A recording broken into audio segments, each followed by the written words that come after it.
नमस्कार दोस्तों, welcome to my channel exam study. जैसा कि आप लोग आज देख रहे हैं थंबनेल में, आज का एपिसोड में है कालाराम मंदिर प्रवेश सत्याग्रह। यह मंदिर प्रवेश सत्याग्रह डॉक्टर भीमराव अंबेडकर के द्वारा चलाया जाता है और कारण क्या था चलाने का, इसका उद्देश्य क्या हुआ, परिणाम क्या हुआ, सारे के सारे हम विस्तार से चर्चा करेंगे। आप वीडियो में नए हैं तो चैनल को लाइक शेयर सब्सक्राइब कीजिएगा और आप वीडियो को पूरा देखिएगा, तब समझ में आएगा। एक हिस्ट्री का बहुत अच्छा पन्ना जो आपको जीवन में कहीं ना कहीं मदद जरूर करेगा। कालाराम मंदिर प्रवेश सत्याग्रह यह आंदोलन होता है, ऐसे है सत्याग्रह परंतु आंदोलन भी कह सकते हैं।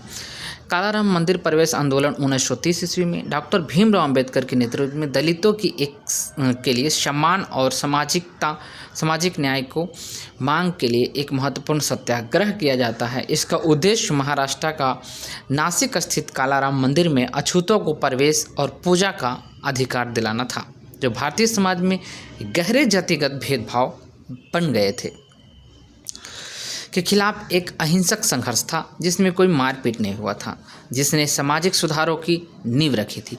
ऐसे भारत में बहुत सारे समाज सुधारक हुए जो समाज के सुधार के लिए बहुत सारे कार्य किए हैं।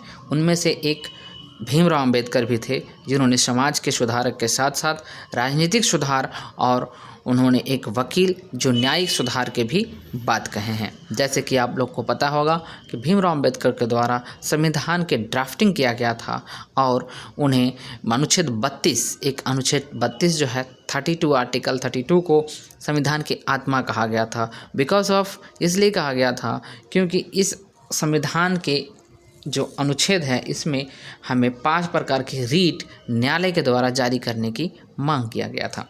ठीक है, मुख्य बिंदु क्या है जो समझते हैं हम लोग। नेतृत्व जो है किया गया था भीमराव अंबेडकर के द्वारा। समय था 2 मार्च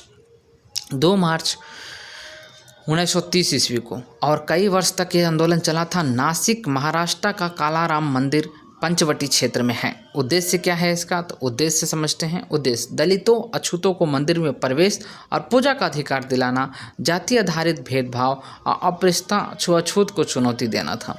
हिंदू धर्म के भीतर सामाजिक समानता स्थापित करना, हिंदू धर्म के भीतर जो था सामाजिक समानता को स्थापित करना था इस मंदिर के लिए। अब हुआ क्यों ऐसा जो समझते हैं।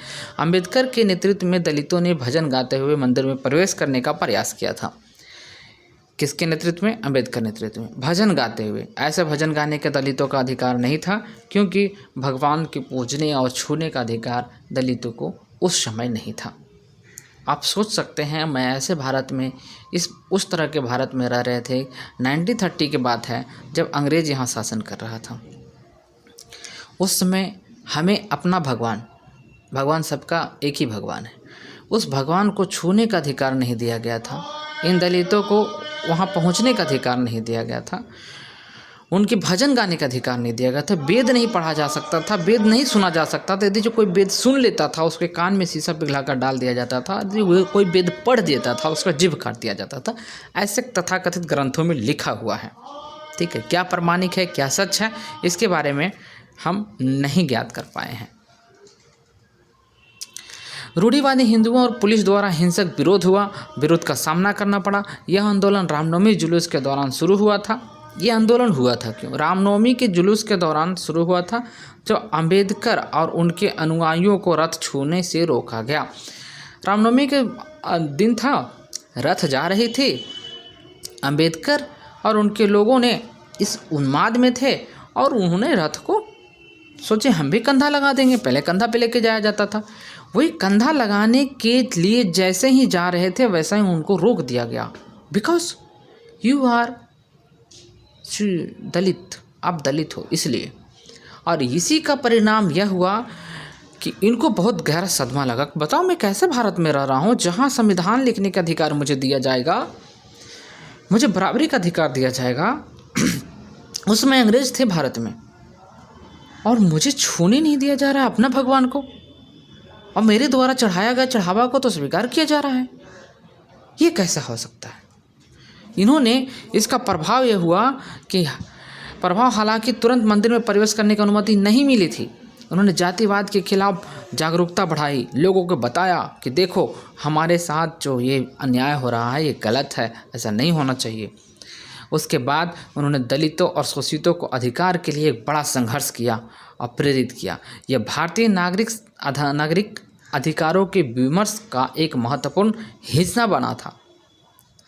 ऐतिहासिक महत्व क्या है? कालाराम मंदिर सत्याग्रह केवल मंदिर में प्रवेश करने का मामला नहीं था। ये उस समय जो मंदिर में प्रवेश करने का मामला नहीं था, बल्कि सामाजिक न्याय का, मानवीय सम्मान और सभी के लिए समान अधिकार की लड़ाई का प्रतीक बन गया, जिसने भारत के सामाजिक सुधार आंदोलन का एक नई दिशा दे दिया। फिर आपको पता होगा ज्योतिबा राव फुले, है ना, ये लोग भी समाज के सुधार के लिए आगे आए, महिला शिक्षा के लिए आगे आए, है ना। सावित्रीबाई फुले जिनको पढ़ाने जाती थी तो प्रथम महिला शिक्षक बोला जाता है इनको। तो इन लोग ने आगे बढ़ के इसमें काम किया। और देखिए, जय भीम। इसी के साथ तो आप सोच सकते हैं हम उस समय से निकल के आ रहे हैं जिस समय हमें इतना प्रताड़ित किया जाता था, इतना तंग किया जाता था, है ना। ये कौन थे ये लोग? क्या हिंदू थे?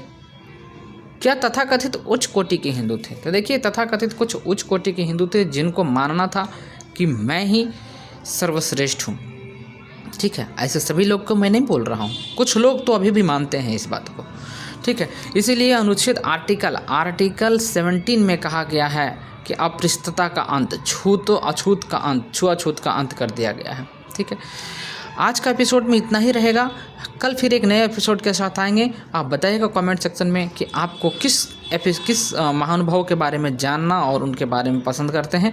कमेंट सेक्शन में बताइएगा ताकि मैं उन पर वीडियो बनाकर आपको बता सकूं उनके बारे में। छोटा वीडियो में बहुत ही विस्तार से, बहुत ही अच्छे तरह से हम बताने का प्रयास करेंगे। That's all, thank you for today, good bye.